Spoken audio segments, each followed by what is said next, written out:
Bonjour, je vois que certains commencent à se connecter. Bienvenue, on va peut-être attendre encore une minute et puis on va commencer.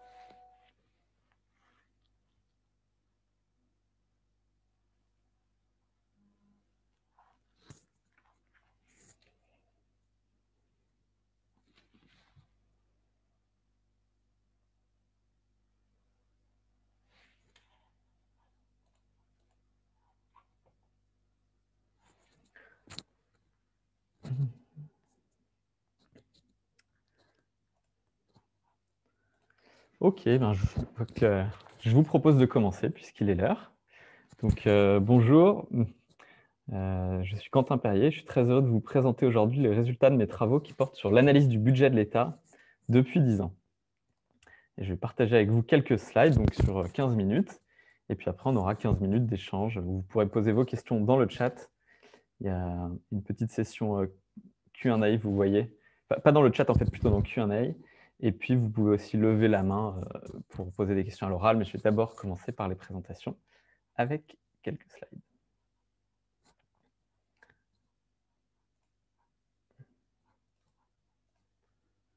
Voilà. Normalement, vous voyez mon écran.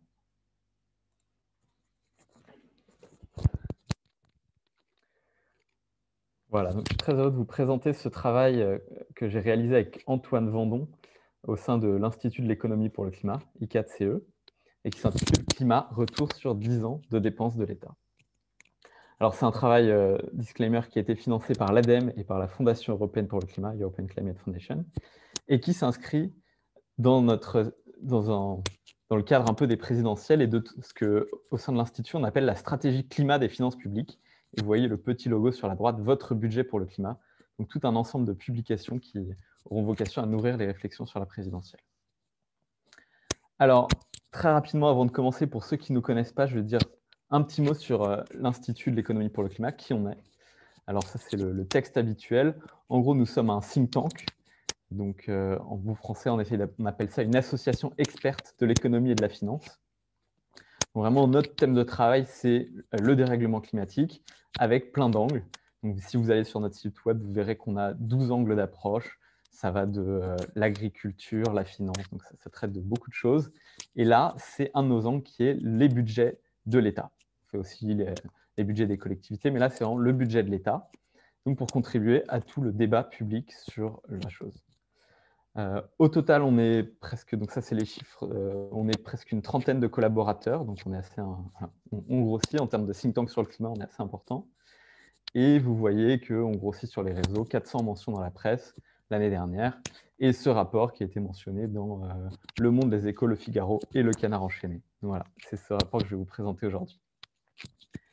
Alors pour commencer, pourquoi on s'est lancé dans cette étude? Je pense qu'un des points de départ, c'était vraiment de se dire, après les Gilets jaunes, on a pris conscience d'une chose, c'est que l'État ne peut plus seulement fixer des contraintes et donner un cap, il faut aussi qu'il accompagne les ménages et les entreprises. Donc vraiment, il y a cette idée d'accompagnement qui est au cœur du sujet. Accompagner donc les ménages, ça veut dire les aider dans leur mobilité, à proposer des alternatives, ça veut dire les aider pour rénover des logements, si on veut réduire nos émissions. Voilà, à chaque fois qu'on proposait des alternatives. Et idem pour les entreprises, ça veut dire les aider à décarboner leur processus industriel. Donc un besoin d'accompagnement et un besoin qui va être sous tension de plus en plus, parce que d'un côté, il y a l'urgence d'agir, l'urgence climatique, avec une ambition qui a été rehaussée au niveau européen, et donc qui va être rehaussée au niveau français, puisque maintenant l'Union européenne vise moins 55% en 2030. Et de l'autre côté, on a eu un plan de relance cette année avec le Covid, qui était une source de financement, et ce plan de relance va s'arrêter après 2022. Donc ambition accrue et moyens financiers peut-être réduits, parce qu'en tout cas, il y aura plus ce plan de relance, plus ces financements européens. Donc comment on fait pour continuer d'accompagner là-dedans? Et finalement, avant de se dire qu'est-ce qu'on peut faire, on s'est dit, regardons déjà ce qui a été fait depuis 10 ans, combien l'État a mis sur la table.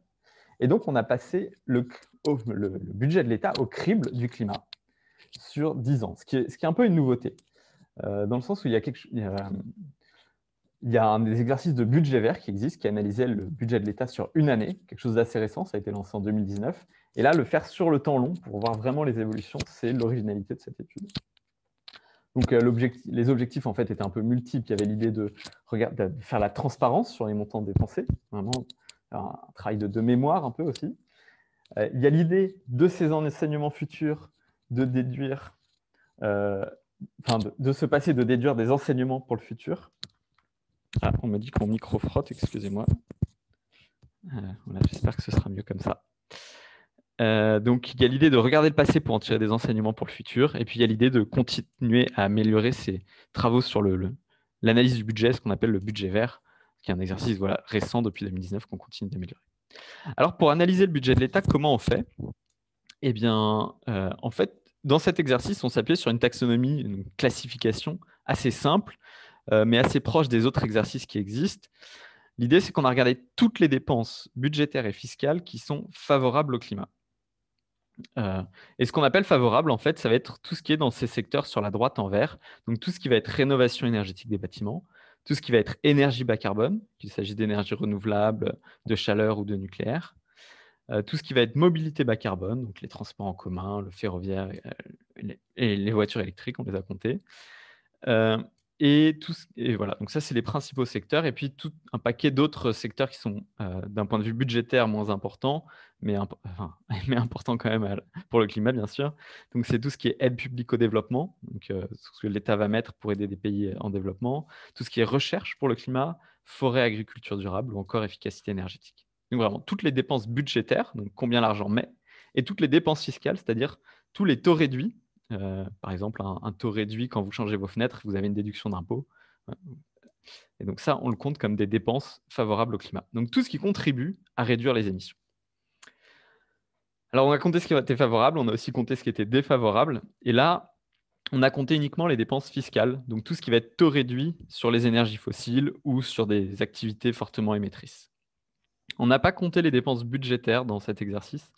On l'avait fait en 2019 et puis on avait vu que c'était très difficile d'avoir des données, que les montants n'étaient pas si importants et que les messages politiques derrière n'étaient pas si faciles à dégager, dans le sens où on voit que des avions de chasse, par exemple, consomment du pétrole. Qu'est-ce qu'on en tire comme message politique? Ce n'était pas évident. Donc cette année, on n'a pas regardé les dépenses budgétaires des forêts. Alors, un petit caveat, vraiment, dans cet exercice, on regarde uniquement le CO2. Donc, on ne traite pas des questions d'adaptation et on ne traite pas des autres co-bénéfices, qu'il s'agisse de santé ou autres, de biodiversité. Voilà, c'est des sujets importants, mais déjà, le climat sur 10 ans, ça faisait beaucoup, donc on a dit qu'on allait faire que ça pour cette étude. Et comme vous le voyez, on comptabilise toutes les dépenses qui permettent de réduire les émissions, donc les dépenses favorables, mais on ne préjuge pas l'efficacité de ces dépenses. C'est-à-dire que certaines dépenses, pour 1 euro dépensé, parfois on réduit beaucoup les émissions, parfois on réduit un peu. Là, on a tout comptabilisé comme favorable. Après, dans le rapport, on essaye de distinguer quand même celles qui sont plus ou moins favorables, enfin, celles qui permettent de réduire plus ou moins efficacement les émissions, notamment celles qui sont peu efficaces, on a essayé de les mettre en avant, mais tout est comptabilisé comme favorable ici. Donc voilà, une taxonomie assez simple, je pense, assez transparente. Et une autre richesse de cette étude, c'est que vraiment, on est allé à une maille très fine, tout en étant exhaustif. Quand je dis une maille très fine, c'est que le budget de l'État, c'est divisé en programme, action, sous-action. Nous, on est allé au niveau le plus fin pour vraiment pas prendre un gros bloc et dire que tout est vert. Non, on a détaillé tous les sous-blocs pour voir ce qui vraiment était favorable au climat. On a inclus les opérateurs d'État. Donc voilà, on a un périmètre très exhaustif. La seule chose qu'on n'a pas, c'est les PIA, les programmes d'investissement d'avenir. Donc, sur la recherche, en fait, c'était très difficile sur 10 ans d'avoir des données. Donc, on a décidé de ne pas l'inclure. Même si sur la dernière année, par exemple, on a des chiffres précis, mais sur les 10 dernières années, non. Et donc, on n'a pas inclus les PIA. Et c'est important, notamment, si vous essayez de comparer nos chiffres à d'autres travaux qui ont été faits ou qui seront faits par le gouvernement. Ça peut expliquer des différences. À la fois les PIA et le fait qu'on travaille à une maille très fine. Et donc, vraiment, ce qui est vert chez nous, c'est vraiment ce qui est vert. Et on essaye de ne pas compter les choses qui sont neutres. Alors, si je passe du côté des résultats, qu'est-ce que ça nous dit maintenant? Si on analyse vraiment 10 ans de budget de l'État, je vais commencer par tout ce qui est le côté favorable. Donc, on commence avec une bonne nouvelle, c'est que les dépenses favorables au climat ont doublé depuis 10 ans. Et c'est ce que montre le graphique de gauche. En 2012, l'ensemble des dépenses était de l'ordre de 15 milliards d'euros. Et en 2021, on est passé à 30 milliards d'euros. Voilà, vraiment une augmentation significative. Et si on ramène ça au PIB, c'était de l'ordre de 0,7% du PIB. Et là, on est à 1,3% du PIB à peu près. Donc, vous voyez, un doublement. Ensuite, ce qu'on voit, c'est que vraiment, les 3 secteurs principaux, ce sont donc l'énergie en bleu, les transports en vert et le bâtiment, donc tout ce qui est rénovation des bâtiments en orange. Les autres secteurs, le reste étant en violet. Donc ces 3 secteurs principaux concentrent l'essentiel des dépenses et ont augmenté à peu près de façon équivalente. Chaque secteur a pris entre 4 et 5 milliards sur la décennie, augmenté de 4 à 5 milliards. Donc une augmentation importante. Une augmentation qui s'est quand même fortement accélérée avec le plan de relance. Et c'est ce qu'on montre avec le plan de relance, on le représente ici avec des hachures. Et on voit que ça contribue beaucoup à cette augmentation sur la dernière année. Et même au niveau total, c'est presque un tiers de l'augmentation totale. Et vous verrez qu'à chaque fois sur les graphiques, ce plan de relance, on le montre en hachuré.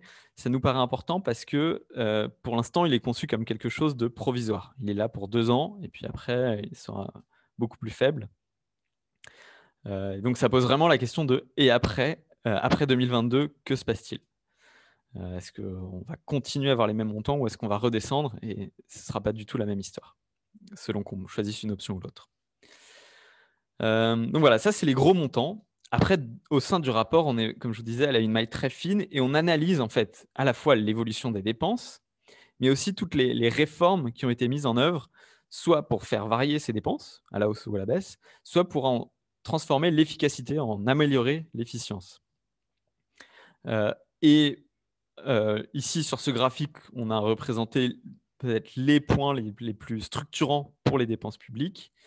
Dans les bâtiments, voilà, vous avez la mise en place du CITE, donc le crédit d'impôt pour la transition énergétique, qui finançait justement, qui subventionnait le changement de fenêtres ou de rénovation des bâtiments, qui a permis d'augmenter fortement les dépenses dans le bâtiment. Vous avez voilà, MaPrimeRénov' qui a été transformé, et puis tout un plan de relance centré sur les bâtiments publics et privés.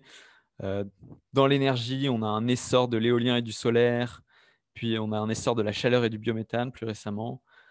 Et dans les transports, on a l'introduction de taux réduits sur les biocarburants, sur les transports en commun. On a la prime à la conversion qui a été lancée. Puis on a eu la réforme de la SNCF. Donc voilà, toutes ces choses-là, on les fait apparaître, on les détaille. Donc ça, c'est toutes les dépenses budgétaires. C'était le cœur du rapport.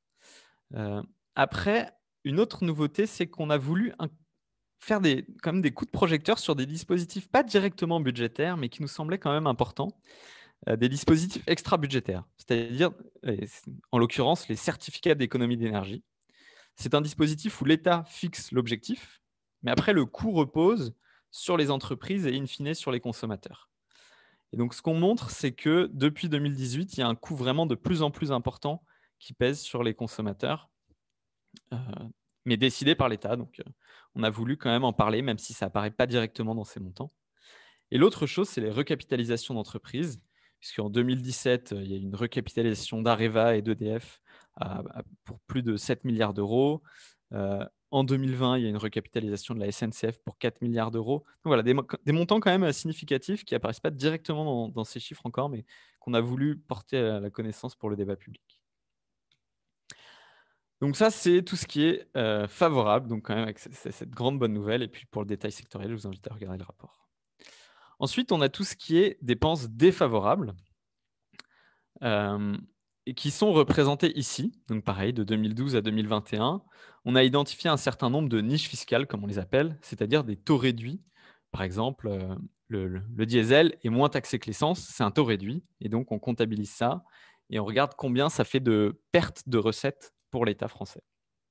Donc, c'est chiffré ici en milliards d'euros. Vous voyez qu'au total, on est de l'ordre de 15 milliards d'euros sur la période. Donc, c'est quand même des montants significatifs en termes de dépenses publiques. Plus de 16 milliards d'euros aujourd'hui même. Alors, du côté des bonnes nouvelles, c'est qu'on a quand même certains taux réduits dont on est sorti. C'est notamment le cas du diesel essence qui est représenté en rouge ici. Vous voyez qu'en 2012, le différentiel diesel essence représentait une très grande dépense fiscale pour l'État et que ce taux réduit a été, voilà, le fossé a été progressivement comblé jusqu'à être gelé en 2019 suite aux Gilets jaunes. Mais voilà, quand même un grand progrès.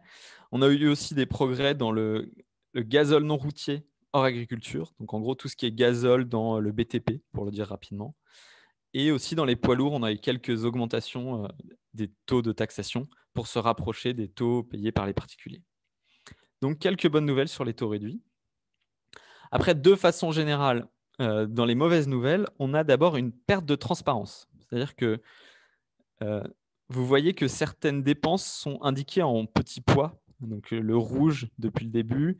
Et en 2020, vous voyez que le bleu et le orange, donc la dépense fiscale sur l'aviation et sur les bateaux, devient en pointillé aussi. Et ça veut dire qu'en fait, l'État ne communique plus sur le montant de cette dépense fiscale. Alors que voilà, le taux réduit sur l'aviation, c'est quand même, je pense, une partie importante du débat public, de même pour les bateaux. Mais on voit que l'État ne souhaite plus en parler, en tout cas. Donc, perte de transparence qu'on peut déplorer. Ensuite, en termes quantitatifs, on voit quand même, la première remarque, c'est que ces montants sont relativement plats. On passe de 14 à 16 milliards, mais le total est relativement plat, ce qui montre que donc les dépenses fiscales au total restent à peu près égales. Il y a des améliorations, il y a des reculs. Et une dépense fiscale, en fait, une niche fiscale, c'est quoi? C'est une répartition inégale de l'effort. Ça veut dire que certains secteurs ont des taux réduits quand d'autres payent plein pot. C'est parfois économiquement inefficace, même souvent. Et donc, ça montre que depuis 10 ans, la répartition de l'effort entre les secteurs est restée relativement inégale. Et enfin, le dernier point qu'on peut noter, c'est que bon, sur ces niches fiscales, vous voyez que nous en avons relevé peut-être 8 principales. Toutes les autres sont en violet, sont regroupées. Et donc, il y a quelques niches fiscales qui sont structurantes. Les autres, au total, il y a plus d'une cinquantaine de niches fiscales défavorables, mais il y en a peut-être 6 à 8 qui sont vraiment structurantes. Et pour ces niches fiscales, en fait, on n'a pas de plan de sortie. On n'a pas d'idée de quand on sortira de cette niche fiscale ni comment. Et donc, voilà, c'est quelque chose sur lequel on peut progresser. Alors ça, c'était le passé. On a vu le côté favorable, le côté défavorable. Et maintenant, il y a la question de, et pour le futur, quelles leçons on peut en tirer, puisque c'est quand même l'objectif aussi, surtout avec la campagne présidentielle qui approche. Alors, nous avons regardé vraiment secteur par secteur les enseignements qu'on pouvait en tirer. Donc, au total, on aboutit à 13 défis budgétaires. Et je ne vais pas vous les lister tous ici, ce serait un peu long. Je vais plutôt vous raconter l'histoire de façon un peu transverse. On a identifié 3 enjeux qui regroupent ces 13 défis budgétaires. Donc, ces 3 nécessités, c'est d'abord, on voit que dans le futur, il faudra dépenser plus. Et c'est ce qu'on représente sur le graphique de droite, où là, sur le graphique de droite, on a représenté uniquement les investissements climat. Donc, pas tout ce qui est dépenses courantes, vraiment uniquement la partie investissement. Et on voit que les investissements climat ont augmenté, les investissements climat de l'État. C'est vraiment, parce que ici, c'est que l'État et c'est que les investissements. On voit quand même que ça augmente depuis 2012, puis une augmentation significative en 2021 du fait du plan de relance, en bleu. Et en vert, on a identifié les besoins. Alors, c'est les besoins d'après un scénario qu'on a réalisé. Bien sûr, il y a plusieurs scénarios qui sont possibles. On ne dit pas que c'est la Bible, mais ça donne une idée d'un scénario qui nous semble tout à fait, qui nous semble plausible, on va dire. Et on voit les besoins. Alors, le plan de relance, donc finalement, on atteint à peu près les besoins qu'il faudrait en 2021. Maintenant, la grande question, c'est est-ce qu'on va continuer à augmenter ou est-ce qu'on va redescendre? Et dans tous les cas, on voit qu'en 2024-2028, il va falloir augmenter significativement les besoins, 14 milliards de plus par rapport à 2021. Donc, il va falloir dépenser plus, notamment pour la rénovation des bâtiments, mais pas que. Dépenser plus, donc d'abord. Ensuite, il faudra dépenser mieux. C'est la question de l'efficience des dépenses publiques. Et plus on dépense, et plus il faut être attentif à ce que les deniers publics soient bien utilisés. Et là, on souligne aussi quelques pistes où on pourrait continuer à améliorer l'efficacité. C'est par exemple la question de la prime à la conversion pour les véhicules. Aujourd'hui, il y a des primes pour l'achat de nouveaux véhicules qui sont parfois bas carbone et parfois on subventionne des véhicules encore assez carbonés. Il y a la question de la qualité des travaux de rénovation, puisque l'État subventionne ces rénovations. Mais on voit que la qualité des travaux n'est pas toujours au rendez-vous. Donc, comment est-ce qu'on peut améliorer ça? Ou encore, il y a la question de subventionner les technologies émergentes avec des coûts qui chutent rapidement. Euh, je pense à l'hydrogène, à tout ce qui est stockage d'électricité, voire éolienne offshore. Donc, question de comment on met en place des mécanismes de soutien, mais qui prennent en compte l'évolution rapide de ces coûts technologiques. Surtout qu'en France, on a eu la bulle du solaire dans les années 2008, où on a vu que l'État avait mis des tarifs beaucoup trop hauts, ce qui a coûté très cher à l'État. Donc, l'idée, c'est d'apprendre de nos erreurs pour ne pas répéter les mêmes. Donc, dépenser plus, dépenser mieux. Et le troisième enjeu, c'est bien sûr dépenser pour tous. Je pense que là, l'enjeu, on a essayé de spotter dans les différents secteurs où ça apparaissait. L'enjeu, je pense depuis les Gilets jaunes, est largement partagé et très connu. Et voilà, on insiste aussi là-dessus. Donc voilà, au final, dépenser plus, dépenser mieux, dépenser pour tous. On pense que l'idée, c'est de faire de relever les principaux défis budgétaires pour le prochain quinquennat et de nourrir, bien sûr, les réflexions pour la campagne présidentielle, pour toutes les équipes qui réfléchissent au programme et pour tous les candidats pour qu'ils puissent avoir un programme le plus précis possible et puis que le candidat qui sera élu puisse agir rapidement. Voilà, je vais m'arrêter là pour cette présentation. Si vous voulez plus d'informations, vous avez le rapport en ligne. Tous nos chiffres sont publics dans un fichier Excel. Et puis, vous pouvez bien sûr nous contacter pour toute question. À commencer par vous pourrez contacter Amélie Fritz, ici indiquée, qui est responsable communication. Et sinon, vous pouvez poser vos questions dans le chat. Merci.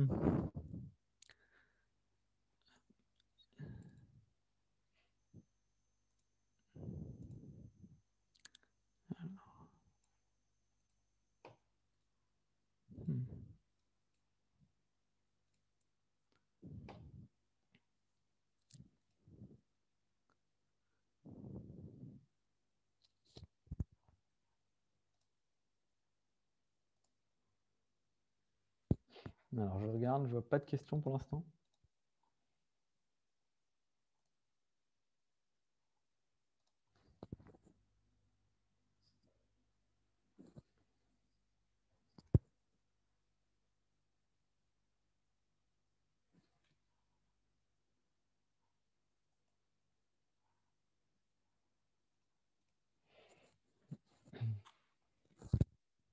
Pas de questions? Bon, s'il n'y a pas de questions, j'espère que c'est que j'étais très clair.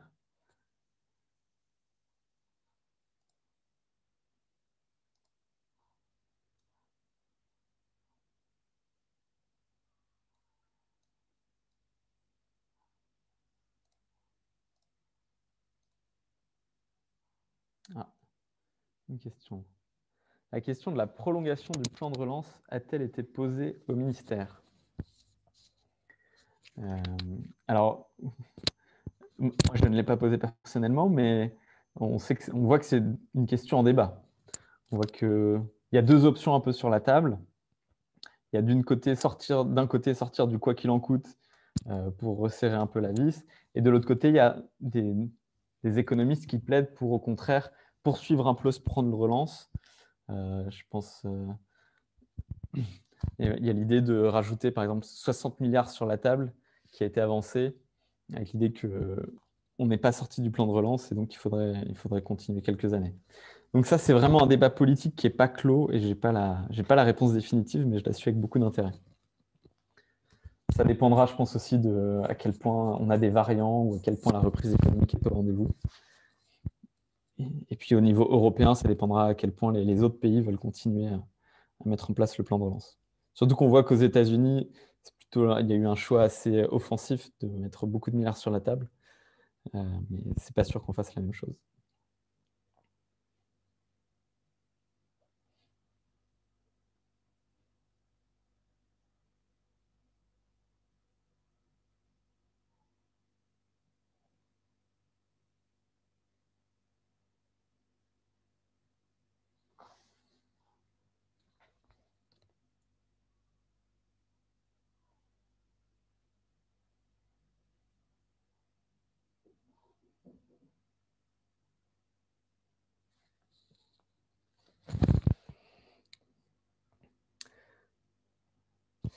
Alors, est-ce qu'il y a d'autres choses que j'aurais voulu mettre en avant?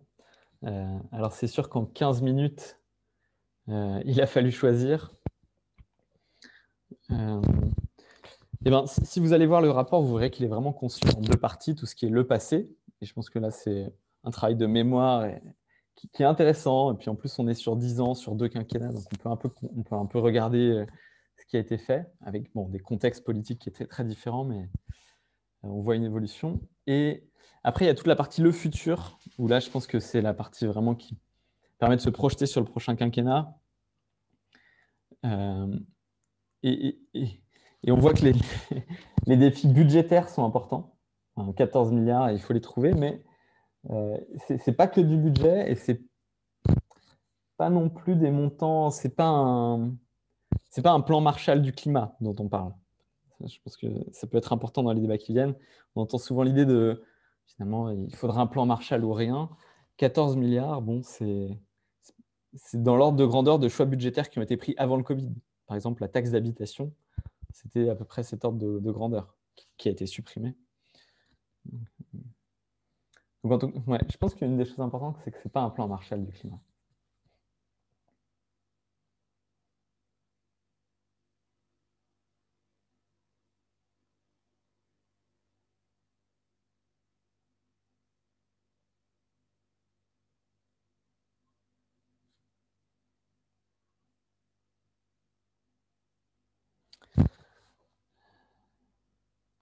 Les objectifs ne sont-ils pas trop ambitieux au vu des technologies disponibles?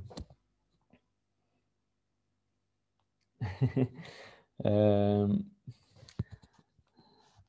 Alors, les objectifs, quels objectifs déjà? Puisque pour l'instant, la France a une stratégie nationale bas carbone qui vise moins 40% en 2030 et qui est en train d'être révisée pour s'aligner avec le moins 55% européen. Alors, quel sera l'objectif de la France? C'est difficile à dire. Est-ce qu'on sera moins 45, moins 50, moins 55? Je ne sais pas encore. Donc, quels objectifs déjà? Je ne sais pas, mais en tout cas, le moins 40%, on a une stratégie nationale bas carbone qui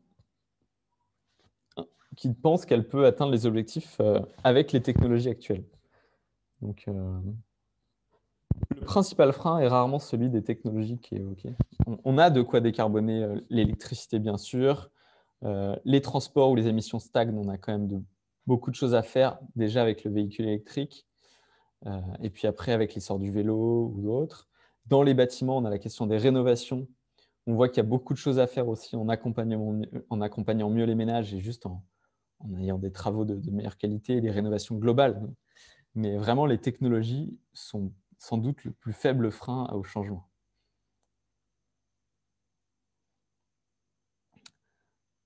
Alors, pardon, je vois que Patrice Laurent a parlé des objectifs de décarbonation et d'ENR. Ah oui. Alors, on a des objectifs d'ENR au niveau national. Alors, on peut parler de deux choses différentes parce que quand on parle d'énergie renouvelable, souvent on pense seulement aux énergies renouvelables électriques.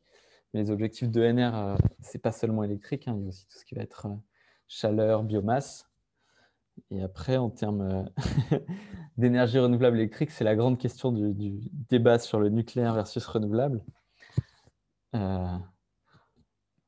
Bon, alors déjà, à chaque fois que je parle de ça, j'aime dire que les énergies renouvelables, la question du mix électrique, c'est 90% des discussions et 10% des émissions. Je pense qu'il ne faut pas l'oublier, on a un mix électrique qui est déjà très décarboné, que ce soit du nucléaire ou des renouvelables, dans les deux cas, c'est très décarboné. Les débats, pour moi, ils sont vraiment plus sur les transports, le logement, l'alimentation. C'est là qu'on a les gros postes d'émissions. Et après, est-ce que c'est trop ambitieux ou pas? Je veux dire, dans les deux cas, c'est du bas carbone. Donc, mais il y a beaucoup de travaux qui montrent que les énergies renouvelables et les moyens de stockage font des progrès importants. Donc, je pense qu'on ne peut pas les écarter si facilement, au contraire.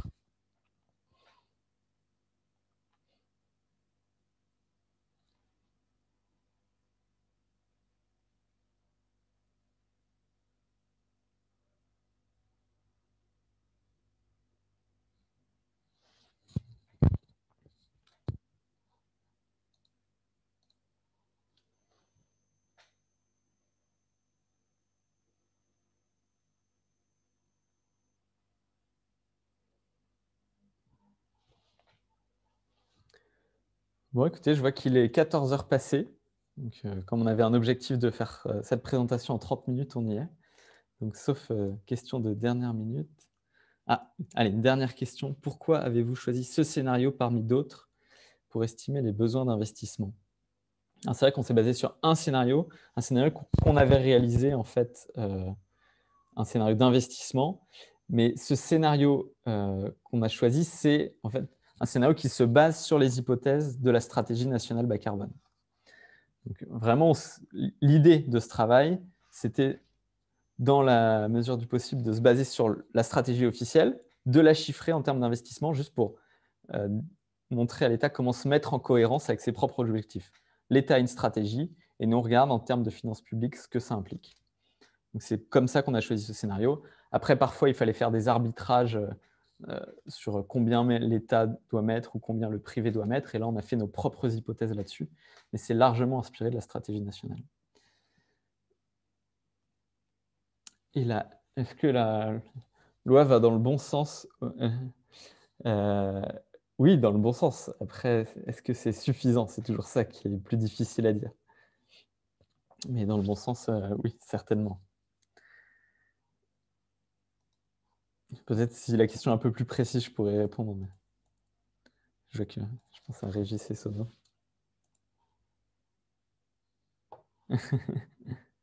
Ok. On voit là, il y a des lois en cours.